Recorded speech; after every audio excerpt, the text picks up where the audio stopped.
Nah, pertanyaannya kenapa Fadil Imran ini belum? Ya, karena kalau Putri saja disangkut pautkan dengan pasal 55 dan 56, bahkan Putri juga terancam hukuman mati karena disematkan juga pasal 30 tentang pembunuhan berencana dan pasal 338 tentang perampasan nyawa seseorang atau bahasanya umum adalah pembunuhan. Nah, sementara Fadil Imran bahkan belum disebutkan apakah dia termasuk jenderal yang diperiksa dalam kaitan kode etik begitu. Ketika saya berbicara kode etik, saya kaget juga.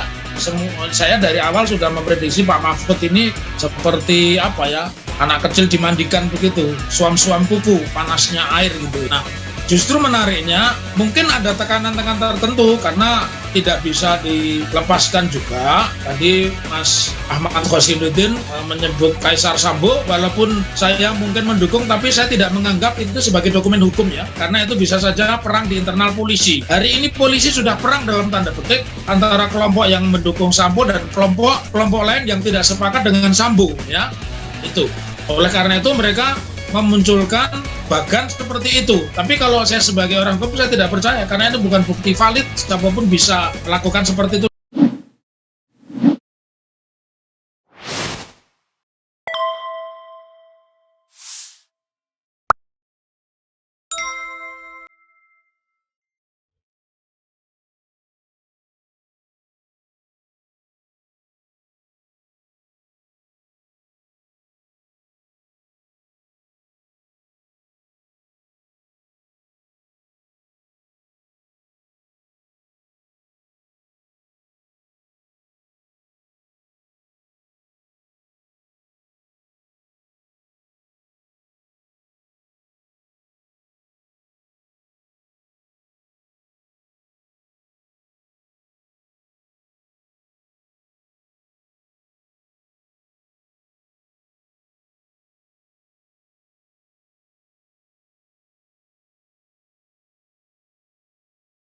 Assalamualaikum Dokter Muhammad Taufik. Waalaikumsalam warahmatullahi wabarakatuh. Gimana dokter legal opinionnya dokter melihat update perkembangan terbaru tadi juga sudah sampaikan oleh Pak Sulaiman tentu. Dari awal ya, karena mau tidak mau kita harus menyebut itu tekanan massa ya. Awal-awalnya kan Pak Sigit itu tidak aktif ya. Jadi yang mengambil peran ini kan Wakapolri, Kabar Reskrim ya, dan Irwasum ya. Semuanya itu bintang 3. Nah, kalau hari ini diumumkan bahwa Putri itu pasalnya hampir sama yang dikenakan dengan Sambo ya.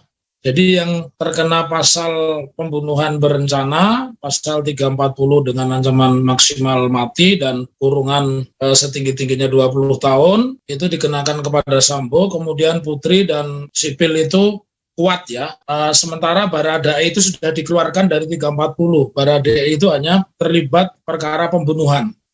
Kalau saya melihat dari ketentuan pasal di mana Putri itu disematkan di situ 338, kemudian 340, ada pasal di situ 55 dan 56, meskipun perannya apa tidak dijelaskan, tetapi saya menelaah bahwa ini akan bertambah karena pasal 55 maupun 56 KUHP itu pasal pernyataan, 55 itu aktor intelektualis, sementara 56 itu peran masing-masing. Memang belum bisa diuraikan karena konstruksi itu ada di Kejaksaan Agung ya. Lalu apa yang menarik dari hari ini, peristiwa hari ini, pertama setelah diumumkannya status Putri, saya justru keheranan ya, kalau anak buahnya Kapolda itu sudah dijadikan tersangka, baik Kapolres ya, maupun Kasat Reskrim dan sejumlah kanit ya, kalau tidak salah Polda Metro itu ada 4.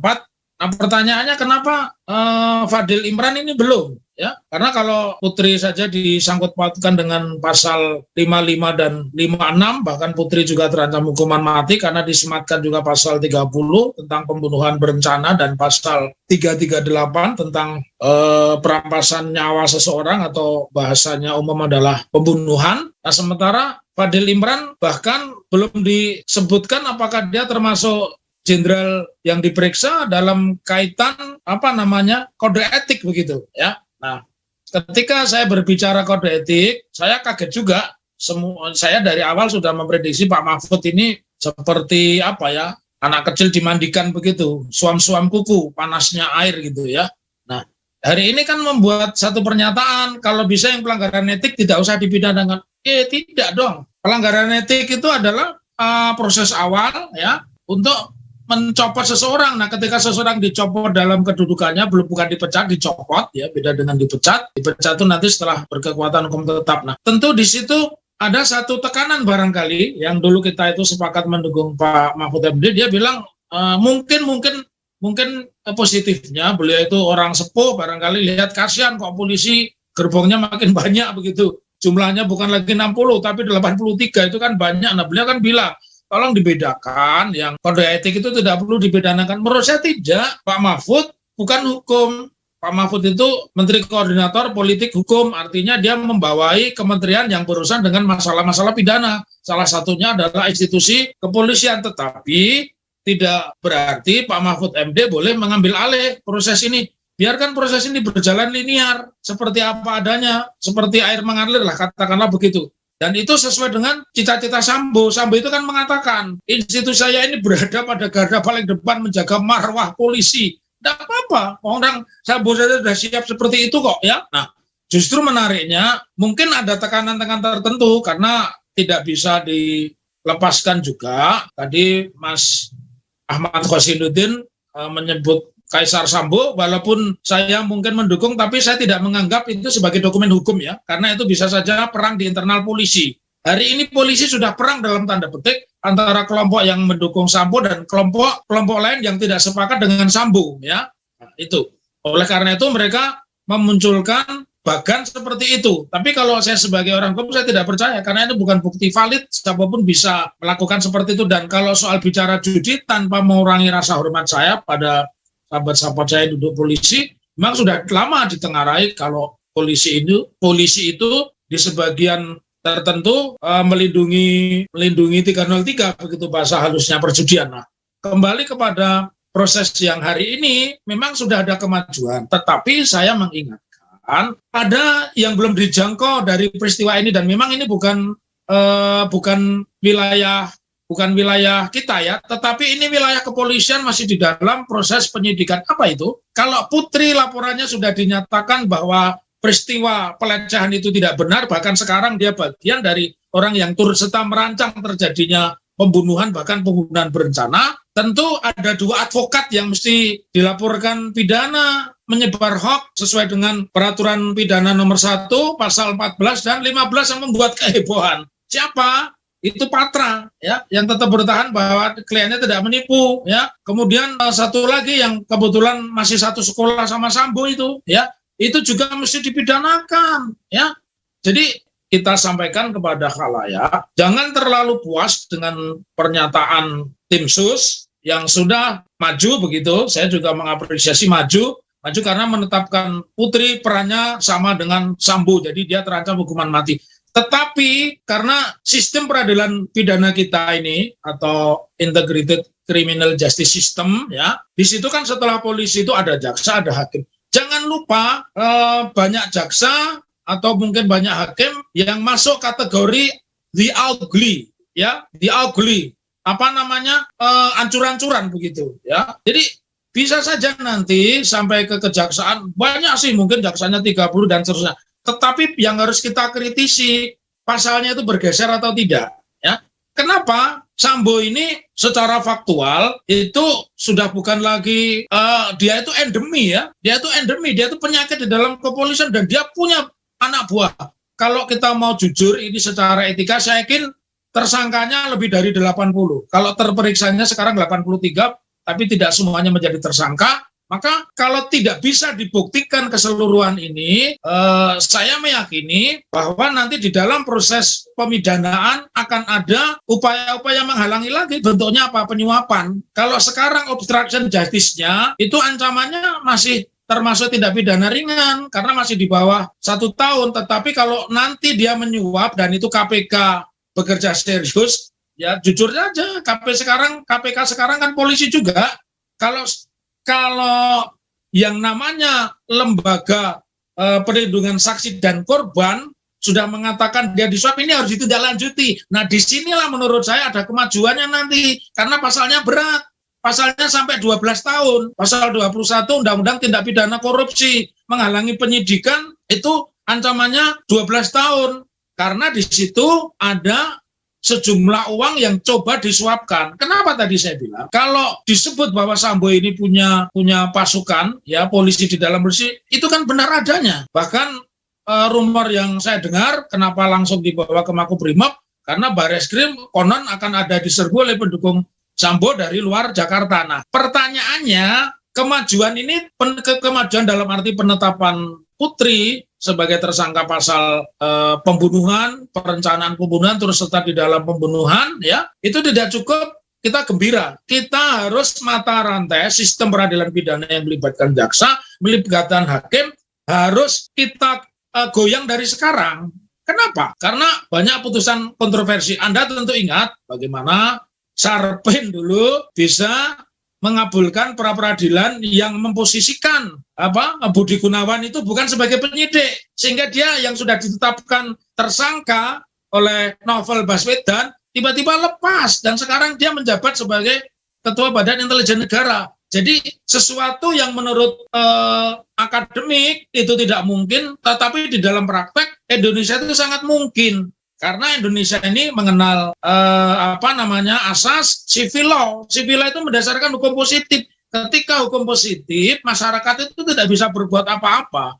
Kalau mereka teori pemidanaannya itu SPP-nya, sistem peradilan pidananya menggunakan hukum progresif, maka orang-orang yang kritis seperti saya, ya Ayahanda Laksamana Soleman Ponto itu bisa berperan. Di sini ini kita jadi penonton doang. Makanya saya ingin semua yang ada di forum ini, termasuk yang menonton channel ini, kita hari ini harus menjadi anjing penggonggong. Ya. Kita harus menggonggong sekeras-kerasnya, menggonggong kepada jaksa, juga menggonggong kepada polisi. Dan saya ingin sampaikan, sidangnya ini harus terbuka. Kalaupun Pak Mahfud mengatakan pasal-pasal tertentu kepada motifnya itu dewasa, ya silahkan. Tapi di pengadilan itu tidak ada yang tidak bisa dibuka, karena di pengadilan hanya 3 perkara itu yang tidak boleh disampaikan ke umum. 1 itu tentang asusila, yang kedua itu tentang peradilan anak, ya, dan yang ketiga itu tentang perkara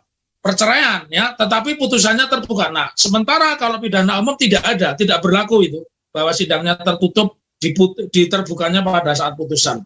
Nah, kembali kepada tema awal, maka amunisi kita sekarang ini harus menarik tali benang merah. Oh ya, kalau Bareskrim sudah menetapkan pasalnya pasal yang berat semua, ya, ancamannya maksimal, nanti kita lihat jaksanya lentur apa tidak, hakimnya nanti mencari terobosan seperti Sarpen yang mengadili Budi Gunawan. Bagaimana seorang jenderal bintang 3 tidak berkedudukan sebagai penyidik itu loh, ya.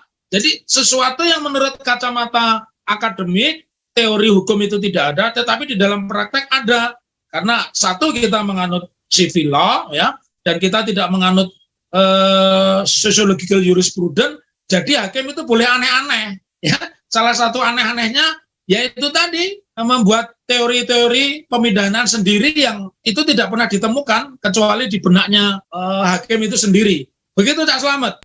Ya. Ya, Dokter, apakah dengan kata yang lain bahwa Anda ingin menjelaskan kepada kita semuanya bahwa kalau melihat dugaan tentang obstruction of justice yang sudah terjadi pada proses penyidikan dan penyelidikan sekarang tidak bisa dipisahkan dengan latar yang disebut oleh Pak Sulaiman Buponto tadi, ada 3 kewenangan. Yang pertama, kewenangan sebagai mantan Kadif Propam, yang kedua kewenangan sebagai mantan Kasatgas khusus, dan yang ketiga kewenangan sebagai, dalam tanda petik tadi Pak Sulaiman menyebut Kaisar Sambo. Itu ya. Seperti ini existing. Apakah dengan kata yang lain Pak Dr. Taufik juga ingin menjelaskan bahwa dalam proses pengadilan pun nanti potensial pengaruh itu juga akan masih ada begitu, Dr. Taufik? Oh, sangat besar. Ini bisa kita singgung dari pernyataan Pak Mahfud yang mengatakan sebelum ditetapkan tersangka, sebelum Pak Sigit ragu-ragu. Pak Sigit ini kan baru 4 kali, dan menurut info yang saya dengar, beliau itu dipanggil oleh Pak Jokowi dengan didampingi Pak Mahfud dan satu lagi dari institusi lain. Nah, baru disitulah karena Pak Sigit yang paling muda, Pak Sigit akhirnya mau tidak mau menetapkan tersangka. Memang menjadi beban berat ya. Nah, saya sangat percaya dengan ucapan Pak Mahfud, walaupun itu hukum tidak mengenal itu, tapi yang disebut sebagai psikohierarki, ya, psikohierarki. Dan kalau lihat kemampuan material artinya kekayaan dari Sambo sangat memungkinkan. Ya, sangat memungkinkan. Maka yang kita tunggu ini sebenarnya mestinya berperan bareng. Komisi Pemberantasan Korupsi itu tugasnya kan dua. Satu, deterrent, dia melakukan pencegahan. Yang kedua, dia melakukan penindakan. Apakah di dalam proses laporan asosiasi pengacara dan juga pernyataan dari Lembaga Perlindungan Saksi dan Korban tentang upaya-upaya suap sudah ditindaklanjuti oleh Komisi Pemberantasan Korupsi apa belum? Yang saya takut tadi disebut di dalam catatan dan semua medsos maupun media online menyebut tentang Kaisar Sambo. Nah, saya khawatir. Sama khawatirnya saya, kenapa saya menyebut